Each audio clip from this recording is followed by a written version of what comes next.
Saat ini Anies Baswedan sudah dideklarasikan secara resmi oleh Partai Nasdem untuk diusung maju dalam Pilpres 2024. Tim Liputan Kompas TV.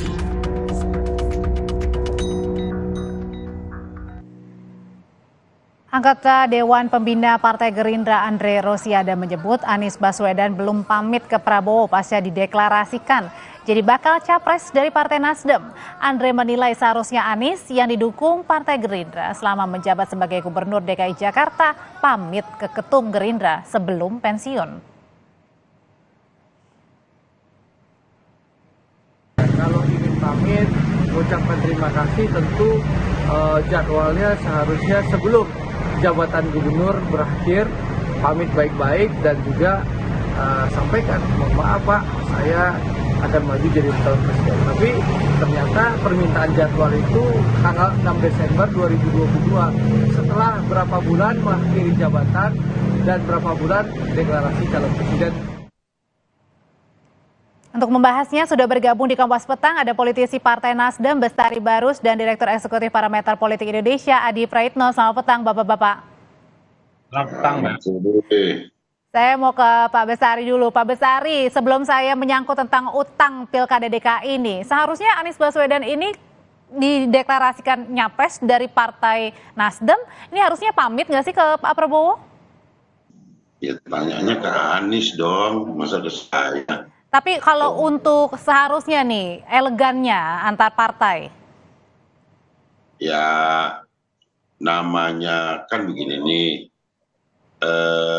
seseorang yang diberi dukungan pada awal-awal itu ya tentu harus pamit.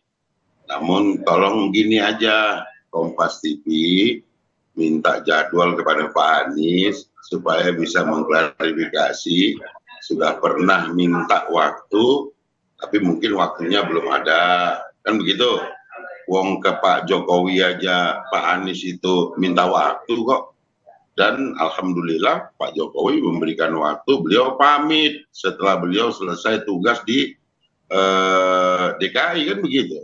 Sama-sama kita saksikan waktu itu kan Pak Anies itu begitu selesai masa jabatan, nah sehari dua hari kemudian beliau minta waktu dan diterima oleh Pak Presiden, pamit. Gitu. Masa ke Pak Prabowo enggak?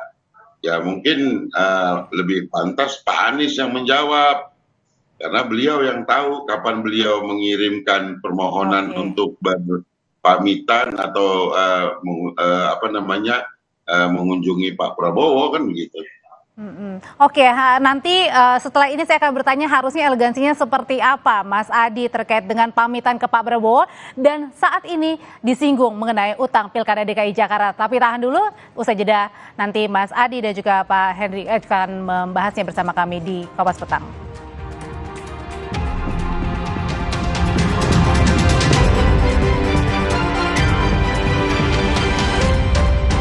Sambut era TV digital bersama Kompas TV. Jika pesawat TV kamu belum digital ready atau bukan smart TV, siapkan set-top box dan sambungkan ke antena. Kemudian pilih tombol setting pada remote TV, lalu tekan auto scan. Jika pesawat TV kamu sudah digital ready, cukup pilih tombol menu pada remote TV. Kemudian pilih setting, pilih saluran, lalu auto scan. Mudah bukan?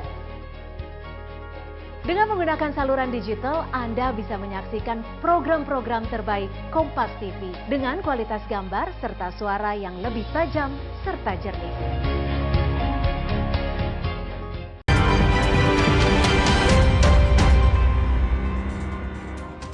Saya langsung ke Mas Adi. Mas Adi, ini kan Gerindra lagi mengusik nih soal Anies Baswedan, soal belum pamitan, soal adanya utang Pilkada DKI Jakarta. Ini dalam tanda kutip keresahan nggak sih yang dialami Gerindra kalau benar-benar Pak Anies Baswedan ini dijagokan dan akhirnya jadi calon presiden?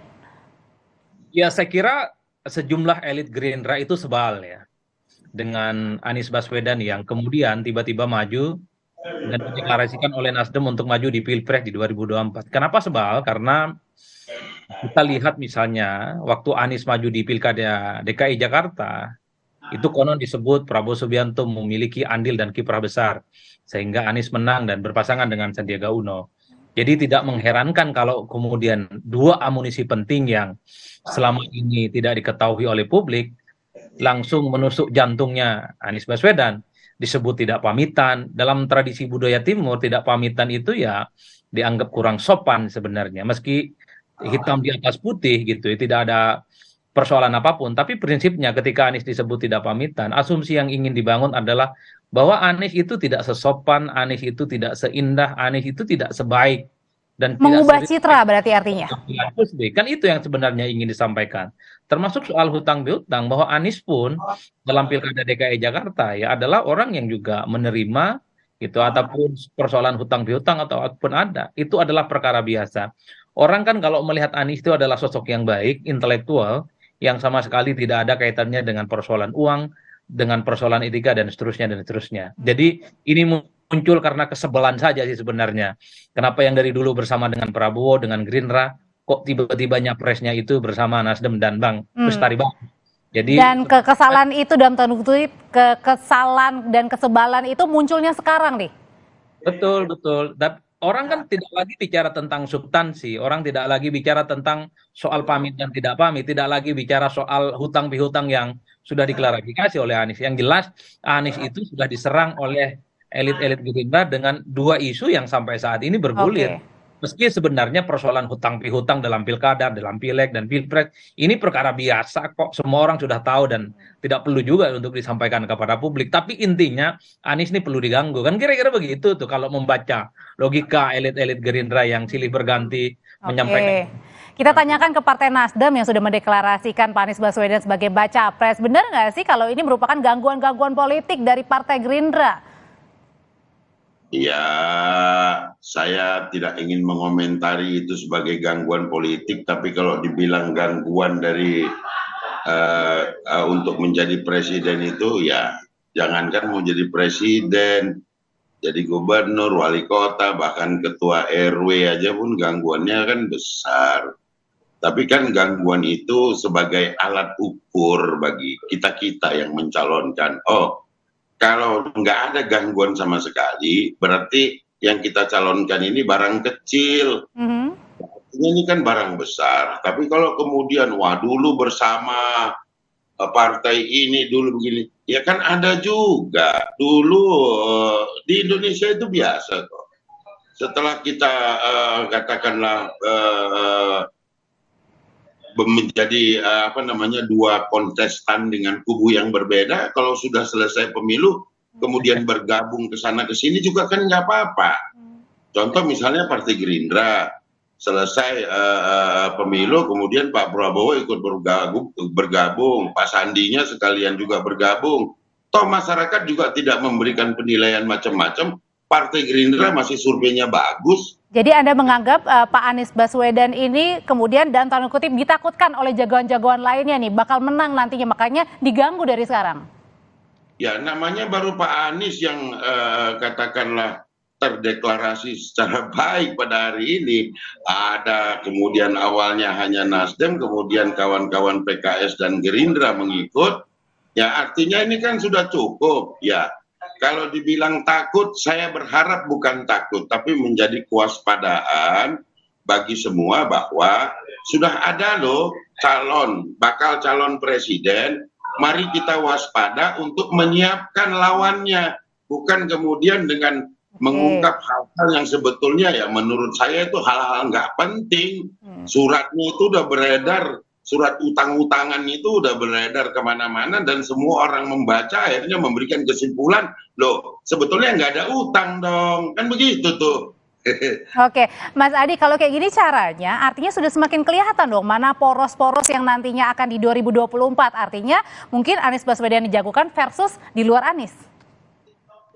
Ya saya kira memang siapapun yang punya potensi maju pilpres di 2024 pasti akan menghadapi begitu banyak kendala ya, gangguan, kritik, kemudian hal-hal yang sifatnya mendowngrade. Ya suka tidak suka, dua hal ini kan untuk mendowngrade Anies gitu ya. Bahwa Anies yang dipersepsikan orang baik, tidak ada persoalan dengan logistik misalnya. Tapi nyatanya dengan serangan ini kan secara terbuka bahwa Anies juga sama dengan politisi-politisi yang lainnya. Saya membaca ini tentu kesebelan dari sejumlah elit Gerindra. Anies yang dari dulu bersama didukung, kok malah nyapres dari partai yang lain, bukannya mendukung Prabowo Subianto, bukannya mendukung Gerindra, kan begitu ceritanya. Tapi kan banyak yang lupa, Anies ini kan bukan kader partai politik tertentu, bukan kadernya Gerindra juga, jadi bebas sebenarnya Anies mau ke Nasdem, mau ke PKS. Bahkan dulu Anies itu diasosiasikan dengan PKS banget gitu ya, disebut dengan kelompok-kelompok yang secara tradisional kelompok dengan para aktivis Islamis misalnya, tapi nyatanya dari Nasdem. Tapi pada prinsipnya Itu itu mungkin Mas Adi, ya. saya potong juga. Dulu Silakan, Pak Bestari. kita dukung tuh Ridwan Kamil tuh. Tapi begitu kemudian dia pindah ke Golkar, kita nggak ribut-ribut amat, biasa aja. Nggak pakai ngomong, kita ya udah memang itu pilihannya ya. Kita juga nggak ingin megangin juga. Oke, berarti ini dalam artian adalah seorang Anies Baswedan begitu mahal ya, makanya diributkan dan kemudian disebalkan. Begitu ya Mas Adi? Ya, tapi pada prinsipnya menurut saya begitu. Karena Anies ini kan the one and only, adalah orang-orang yang di luar koalisi politik pemerintahan saat ini yang punya potensi juga mendapatkan tiket pencapresan. Karena kalau melihat rata-rata, Gerindra kan tidak nyerang nama-nama lain. Tidak nyerang misalnya Ganjar Pranowo, tidak nyerang Puan, tidak nyerang Andika Perkasa, tidak nyerang yang lain pokoknya, Erlangga Hartarto dan seterusnya. Jadi menurut saya ini semakin mengeraskan kutub-kutub siapa yang di luar kekuasaan Jokowi saat ini dan siapa yang berada di dalamnya. Ini tentu jalan menuju 2024 kian panas, kian terang benderang bahwa faksionalisasi ke depan, siapa poros perubahan, siapa yang koalisinya berada di dalam, ini tentu saja akan terjadi perang terbuka. Bukan hanya ini saja, saya membaca ini hanya sebatas halaman pertama, halaman kedua, halaman ketiga, dan seterusnya. Akan semakin keras serangan-serangan itu yang akan terjadi. Tinggalkan bagaimana cara meresponnya. Apakah Nasdem dan Bang Bestari Barus ini hanya sebatas mengklarifikasi atau juga melakukan serangan-serangan balik. Toh semua politisi, semua orang yang punya bolong masing-masing. Semua politisi, semua elit pasti ada plus dan minusnya yang Gimana saya kira. Pak Bestari, singkat saja? Untuk disampaikan. Saya kira begini ya, membuktikan bahwa Nasdem itu ahli silaturahmi. Toh waktu kita datang ke sekber Gerindra PKB itu mesra minta ampun kok. Jadi nggak tergambar di situ bahwa mereka lagi sebel atau apa. Ini kan gorengan-gorengan publik atau orang-orang yang ada di pinggir-pinggir. Biasalah manas-manasin. Artinya di luar Partai Gerindra ya yang dimaksud. Gitu. Ya, itu elit Gerindra terima kita baik-baik sekali itu di PKB Gerindra tuh. Cuman kan problemnya yang mengkritik Anies Baswedan itu juga tidak ditegur oleh Gerindra. Karena itu dianggap sebagai sikap politik kelembagaan. Ya. Kalau Sandi. Nah dulu Bapak-Bapak, perbincangannya sudah selesai. Nanti kita akan diskusikan di lain kesempatan. Terima kasih politisi Partai Nasdem Pak Bestari Barus dan Direktur Eksekutif Parameter Politik Indonesia Mas Adi Praitno. Sehat selalu Bapak-Bapak.